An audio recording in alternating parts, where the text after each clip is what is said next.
Hello and welcome to Cheating Exposed. Today's story is a 31 male, wife 31 female, of 8 years, just revealed to me that she has been sleeping with someone else for the past few months.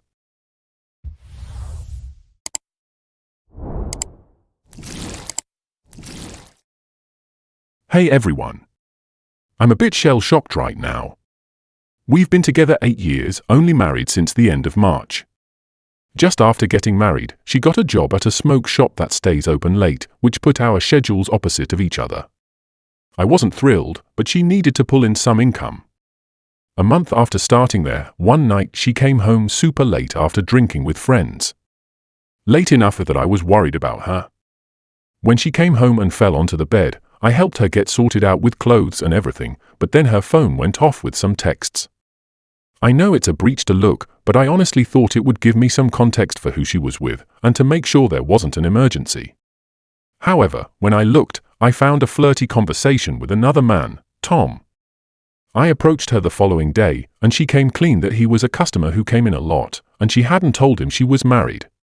She said she knew it was stupid, but that she was having fun being flirty with someone. We got past it, and she told him she was married, and that was the end. Until a week or two later, she got really intoxicated after work and went to his house after. For time, I'm not gonna tell every intricate detail, but she went to his and admitted the next day that they had made out. I knew she had seen him because I looked at her phone again. This time, maliciously. Again, we talked it out for why it happened and discussed what is wrong within our own relationship. She brought up the idea of being poly, but I was not interested. And, a little bothered she would bring it up after cheating on me. Throughout this summer, I have been in the dark with a lot of things going on in her life. She kind of shut down and pulled away from me. Look, she has a lot of trauma. She makes bad decisions. Trauma doesn't justify actions, yes. But being understanding is helpful for actually fixing things. It seemed things were getting better and that we were starting to mend and digging into our issues and her own when suddenly she revealed to me that they did not just make out, they had slept together. And they have been sleeping together for most of the summer. No condom. No STD check. This dude just got put in jail for getting into a fight and drawing a knife. Clearly I'm a bit too vanilla, right? Main point is that he's out of the picture. I'm not willing to get into that deeper all right now. My wife has a job that pays barely anything. I've been paying for most all of the expenses and then some. I don't think I can ever trust her again, and I aim to divorce her. I made that clear to her as well. A problem is, she has suicidal tendencies and suffers from anxiety and depression. I'm struggling to figure out how to navigate this. I don't want her to hurt herself, and I don't want her to be homeless.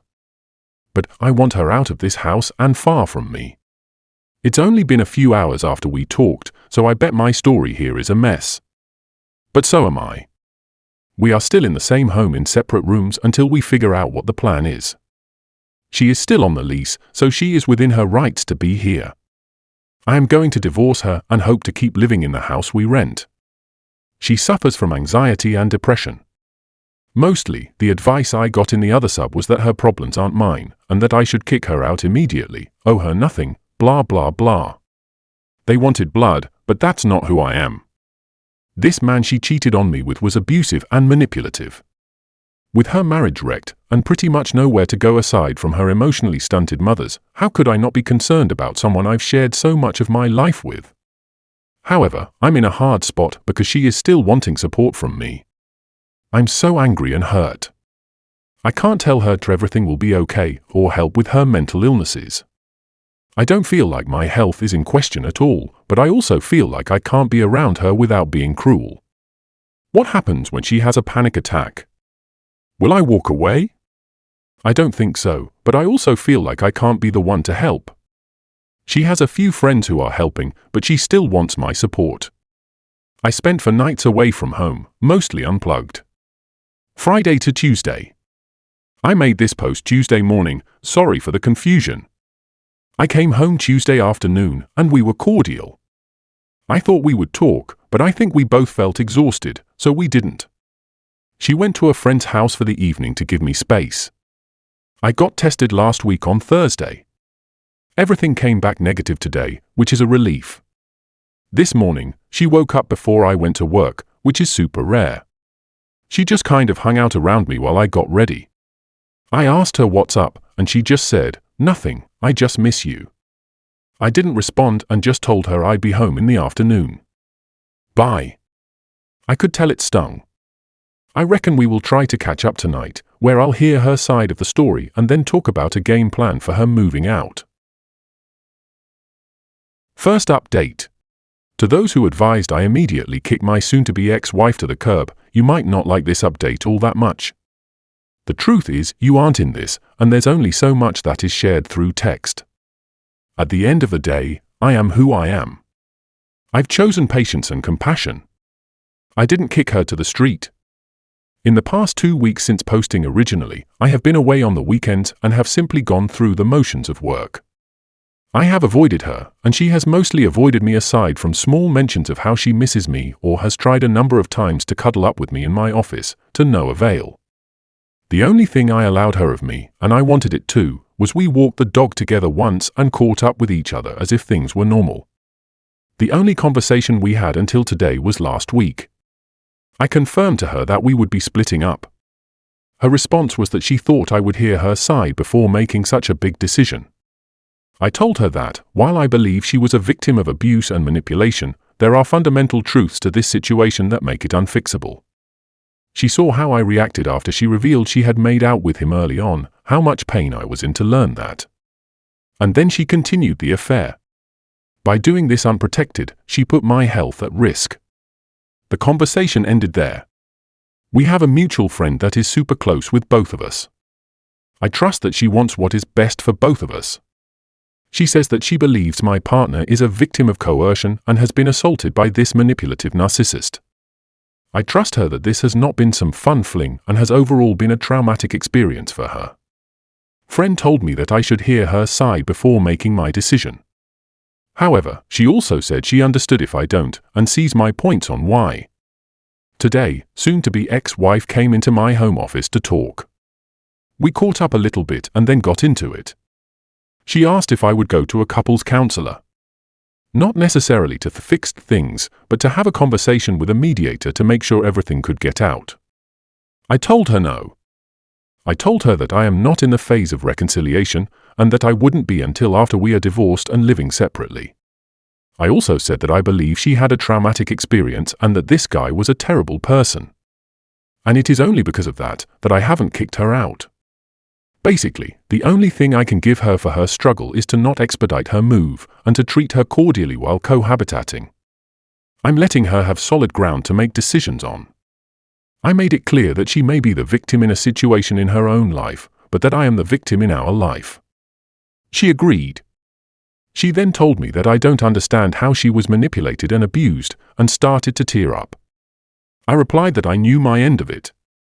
That she had me in distress for months, lied to me, gaslit me, and made me feel crazy. I told her that she is my abuser and that I have been manipulated by her lies. This pretty much broke her. She cried a bit and then said something like, "This is why I wanted to have this conversation with a counselor."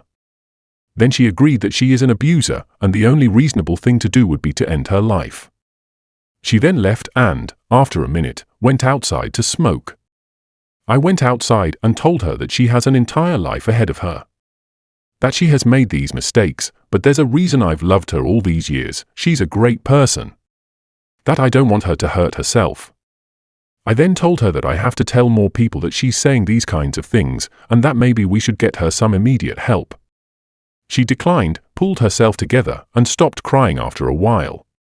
She then left to go to a friend's house. Hopefully, I will only have to update after moving day. Final update.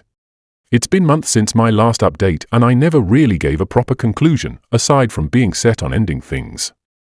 I guess I'll just pick up where I left off, instead of jumping straight to how we've magically fallen back in love and are together again. Just kidding. This gets a bit dark. My ex and I cohabitated for about a whole month after the breakup until it became violent. I put on blinders and just focused on work day in, day out. I guess I thought she would start packing at some point and everything would just work itself out. That was stupid. I didn't speak to her much unless it involved the animals or something logistical. I didn't look at her. And if I did, never in the eyes. One weekend toward the end of August, I decided to hang out with a friend, kayaking, then enjoying some nightlife. Lots of beers were had. She started sending irrational texts, saying I needed to tell her where I was and what I was up to. I told her it wasn't her business and ignored the rest. I came home to a pile of shattered plates swept into the middle of the kitchen floor. She looked proud of it. Her eyes were red and her face puffy, but she had a look that said, "Now you'll look at me, MF." I wish I could tell you everything that was said, but I don't remember all of it. I know I started cleaning up and shouted at her while she cried. I asked why she hadn't moved out or even started trying. I asked why she thought I'd want to stay with her. But the one line I remember clearly was, "What an apt fucking metaphor for our entire relationship, me cleaning up a mess you've made while you stand there and cry." I don't remember much of what she said back.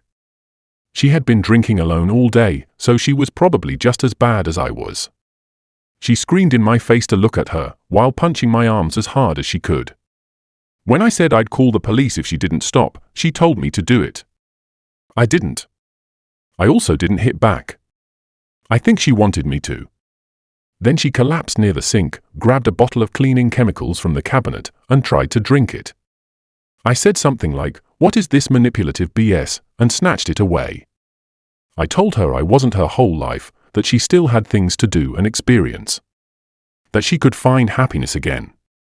Then I went to bed. I woke up to her pinning me down, screaming in my face about how my silence over the last month led to this. That moment stuck with me, her rage, how scared I felt. Eventually, she got off me and went to her own room. The next day, I had light bruises on my arms. She didn't remember hitting me and was horrified to find out she had left marks. That evening, I met with some friends who convinced me to stay with them.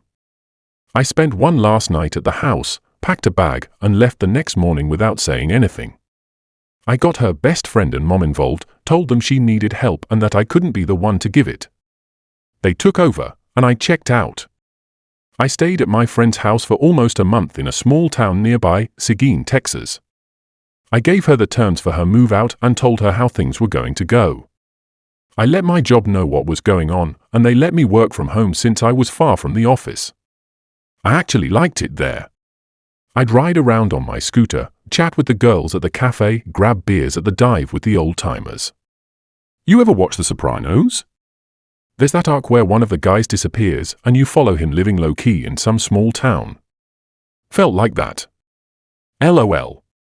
Toward the end of the month, I moved back into the house and have been here since. In the last 2 months, we haven't argued. We've met a few times or talked on the phone to wrap things up peacefully. Divorce process is started and in the works. How things are 2 months later. My ex moved in with her mom while she gets on her feet. She got a therapist and is doing the work. Her apologies have been sincere and specific. She found a job teaching art, which is something I always hoped for her. She's heartbroken and wishes we could work things out. But I won't. I think she's doing well. I'm excited to see her build her life again. In my head, I just see it as, she was sick.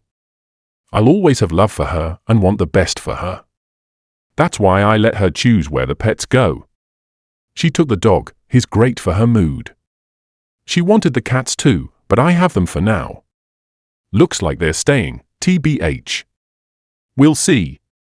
As for me, work's been solid. Finances are trashed, but I've got a plan and I'm sticking to it. Now here's the curveball. It wasn't planned at all, but I met someone right after moving back in. I know it's soon, maybe too soon, but it was one of those rare instant connections. And ignoring it didn't seem right either. We're taking it slow. I'm not sweeping anything under the rug. I told her everything up front. All of it. I even said, "I'm surprised you came to see me again after hearing all this." Her response? "I guess my red flag is that I'm ignoring all of yours." Huh. She's been giving me reasons to smile lately. Not that I'm depending on her for them, but still. I know this story got dark. Thanks for sticking around for the ending. Well, folks, that's all. Thank you all for listening. Please like, comment, and share the video if you enjoyed it. Also, subscribe to the channel and hit the bell icon so you will be notified when we upload the next video. Take care.